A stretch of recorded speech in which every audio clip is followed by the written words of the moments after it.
ವೀಕ್ಷಕರೇ, ಕನ್ಯಾ ರಾಶಿಯವರ ಮಾರ್ಚ್ ತಿಂಗಳ ಮಾಸ ಭವಿಷ್ಯ ಅಂದ್ರೆ ಮಾರ್ಚ್ ತಿಂಗಳ ಪೂರ್ತಿಯಾಗಿ ಲಾಭ ನಷ್ಟದ ಲೆಕ್ಕಾಚಾರ.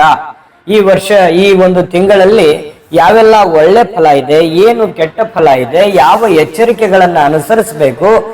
ಯಾವ ಒಂದು ಉಪಯೋಗಗಳು ಆಗ್ತಾ ಇದೆ, ಯಾವ ದಿನ ಶುಭಕಾರಕವಾಗಿದೆ, ಯಾವ ದಿನ ಅಶುಭಕರವಾಗಿದೆ ಅನ್ನುವಂತಹ ಅದ್ಭುತವಾಗಿರ್ತಕ್ಕಂಥ ವಿಚಾರವನ್ನ ತಾವು ಈ ವಿಡಿಯೋದಲ್ಲಿ ತಿಳ್ಕೊತಾ ಇರ್ತಕ್ಕಂಥದ್ದು. ವಿಡಿಯೋ ಕೊನೆ ತನಕ ನೋಡಬೇಕು, ಅಂದ್ರೆ ಮಾತ್ರ ನಿಮಗೆ ಪೂರ್ಣವಾದ ಮಾಹಿತಿ ತಿಳಿಯುತ್ತೆ ಅನ್ನುವಂತ ಮಾತನ್ನ ಹೇಳ್ತಾ ತಾವು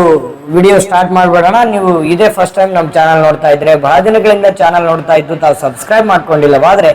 ಈ ಕೂಡಲೇ ಈ ಚಾನಲ್ ಅನ್ನ ಸಬ್ಸ್ಕ್ರೈಬ್ ಮಾಡ್ಕೊಳ್ಳಿ, ಬೆಲ್ ಐಕನ್ ಪ್ರೆಸ್ ಮಾಡ್ಕೊಳ್ಳಿ. ಫೇಸ್ಬುಕ್ ಅಲ್ಲೂ ನಮ್ಮ ಚಾನಲ್ ಸಿಗ್ತಾ ಇದೆ, ಫಾಲೋ ಮಾಡ್ಕೊಳ್ಳಿ ಅನ್ನುವಂತ ಮಾತನ್ನ ಹೇಳ್ತಾ, ವೀಕ್ಷಕರೇ, ಈ ಮಾರ್ಚ್ ತಿಂಗಳಲ್ಲಿ ಕನ್ಯಾ ರಾಶಿಯವರಿಗೆ ನೋಡಿ, ಈ ಕೆಲಸದ ವಿಚಾರದಲ್ಲಿ ಯಾವುದೇ ಒಂದು